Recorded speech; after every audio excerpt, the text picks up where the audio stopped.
घर बड़ा हो न हो पर दिल जरूर बड़ा होना चाहिए। पिंकी संयुक्त परिवार में पली बड़ी बहुत ही सुशील और सज्जन लड़की थी। चार भाई बहनों में सबसे बड़ी थी, इसलिए उम्र से कुछ ज्यादा ही समझदार थी। अपनी हर इच्छा को हमेशा छोटे भाई बहनों के लिए भूल जाती थी। घर छोटा था और लोग ज्यादा, इसलिए पिंकी को कभी मन मुताबिक रहना सोना नसीब नहीं हुआ। वो हमेशा सोचती, काश पापा बड़ा घर लेते तो हम आराम से रह पाते।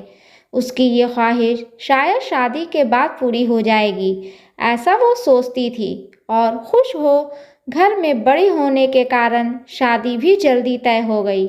समय से कमाता खाता लड़का मिल गया, खानदान भी अच्छा था, तो बिना देर किए उसकी सगाई कर दी। बस शादी से पहले पिंकी एक अधूरी ख्वाहिश थी कि उसके ससुराल में बड़ा सारा घर हो, और उसकी ये इच्छा भी लगभग पूरी होने वाली थी। उसको ऐसा लग रहा था क्योंकि उसने अपने मौसा जी से सुना कि पिंकी का ससुराल एक बहुत बड़ी पुश्तैनी हवेली में है, जहां उसके मौसा जी के रिश्तेदार भी रहते हैं। पिंकी को शादी से ज़्यादा घर को देखने की जल्दी थी, क्योंकि वो सब आराम से अपनी ज़िंदगी गुजारना चाहती थी, बिना अपनी इच्छाओं का गला घोटे हुए। वो चाहती थी उसका एक अलग कमरा हो, जिसको वो अपने तरीके से सजा सके। उसको घर सजाने का बहुत शौक जो था। पिंकी की शादी का दिन भी आ गया और वो अपनी हवेली नुमा ससुराल में विदा होकर आ गई। जैसे ही उसने हवेली से बड़ा सा द्वार देखा, मन बेहद खुश हो गया। सोचने लगी, इतनी बड़ी हवेली है तो कमरे में भी बड़े बड़े होंगे। जैसे ही उसने गृह प्रवेश किया, वो भौचक्की रह गई ये देखकर कि ये घर तो उसके मायके के घर से भी छोटा था। उसको बात ही बातों में पता लगा कि कहने को ये हवेली उसके ससुराल वालों की ही है, पर यहाँ सबके हिस्से अलग अलग हैं। उसके दादा ससुर 6 भाई हैं, तो बस उन्हीं के परिवार के अलग अलग हिस्से बने हुए हैं, और एक कमरा उसी के साथ लगी हुई रसोई, बीच में दालान जहाँ उसके सास ससुर का पलंग है। बस इतना छोटा सा घर उसके ससुर जी के हिस्से में आया है, जहाँ वो उसके पति सास ससुर जी साथ रहने वाले हैं। उसको लगा उसकी इच्छा जो अभी हुक भर रही थी, वापस दिल के अंदर दब सी गई। खैर, वो समझदार थी, तो उसने अपने आप को उसी घर परिवार के अंदर ढाल लिया। पर उसके पति शिवाय जी, जिनके काफ़ी अच्छे संबंध थे सब लोगों से, और उनके दोस्त जान पहचान वाले भी बहुत ही थे, कोई ना कोई आता जाता रहता था। तब पिंकी को लगता उसके बड़े घर वाला पति ना सही, पर बड़े दिल वाला पति ज़रूर मिला है, और वो भी अतिथि सत्कार में कभी पीछे नहीं रहती। कभी कोई एक रात रुकने आता तो हमेशा उसको अपने कमरे में सुलाती, खुद चाहे कहीं भी सोती। धीरे धीरे समय निकलता जा रहा था और पिंकी का परिवार भी बढ़ता जा रहा था। उसके 3 बच्चे, 2 बेटी और 1 बेटा हो गया। अब उसको कहीं ना कहीं लगता घर तो बड़ा होना चाहिए, क्योंकि 3 बच्चों के साथ एक कमरे में रहना बहुत मुश्किल भरा काम है, और ये भला पिंकी से अच्छा और कौन जान सकता था। फिर भी पिंकी ने अपने उसी छोटे से आशियाने को अपनी किस्मत मान लिया, और उसकी ख्वाहिश भी कभी पूरी होगी ऐसा सोचना भी छोड़ दिया। कभी शिवाय जी से कहती कि आपके सब साथियों ने देखो कितने बड़े बड़े घर बना लिए अपनी इस कंपाउंडर की नौकरी में, क्योंकि वो आपकी तरह फ्री सेवा नहीं करते लोगों की, और एक आप हो जो बस रिश्ते बनाने में लगे हो। घर बड़ा नहीं पर दिल बड़ा है आपका।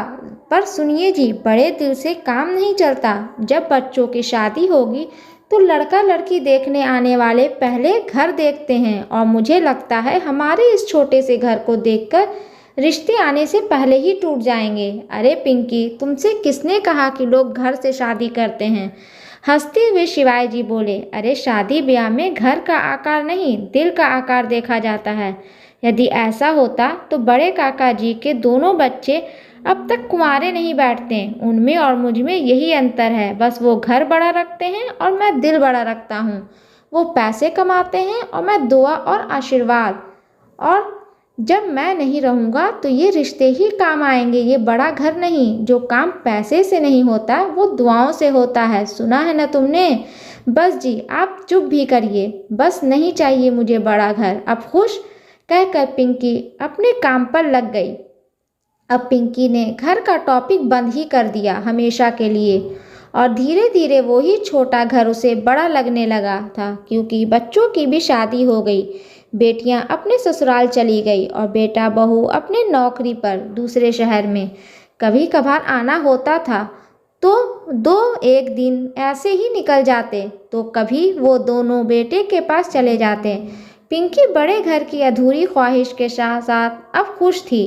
वो मान चुकी थी कि उसकी किस्मत में भी शायद उसकी ख्वाहिशों का पूरा होना नहीं है।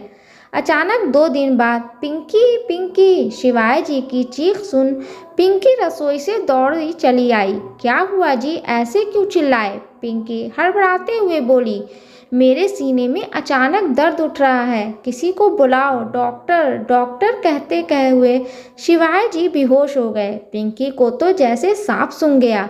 वो किसी तरह उठी और सब आस पड़ोसियों को बुला लिया।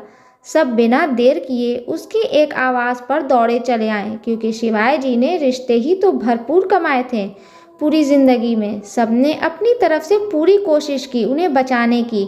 हॉस्पिटल ले गए, पर 4 घंटों के अंदर ही शिवाय जी का दिल का दौरा पड़ने से दुनिया को और पिंकी को अलविदा कहकर हमेशा के लिए चले गए। पिंकी बिल्कुल अकेली रह गई अपने उस छोटे से घर में। वो उस घर को छोड़कर जाना नहीं चाहती थी, क्योंकि उसे वहाँ शिवाय जी का आभास और एहसास होता था। बेटे बहू ने बहुत जिद की साथ चलने की, पर पिंकी जी के पड़ोसियों ने और शिवाय जी के दोस्तों और मिलने वालों के परिवार ने कहा कि वो यहाँ जब तक चाहे रहें, हम उनको अकेलेपन का एहसास नहीं होने देंगे और सबके साथ रहने से उनका मन भी लगा रहेगा। हम उनको पूरा ध्यान रखेंगे। पिंकी जी ने एक काम वाली बाई अपनी सहायता के लिए रख ली और समाज सेवा में जुट गई, क्योंकि वो भी अब जान चुकी थी कि घर बड़ा हो ना हो, पर दिल ज़रूर बड़ा होना चाहिए। दोस्तों, ये स्टोरी आपको अच्छी लगे तो प्लीज़ इसे लाइक करें, शेयर करें एंड सब्सक्राइब करें। और इस स्टोरी के बारे में आपकी क्या राय है हमें कमेंट बॉक्स में ज़रूर बताएं। और हाँ, बेल आइकन को प्रेस करना ना भूलें, क्योंकि ऐसे ही आने वाली स्टोरी आप तक सबसे पहले पहुंचती रहेगी। धन्यवाद।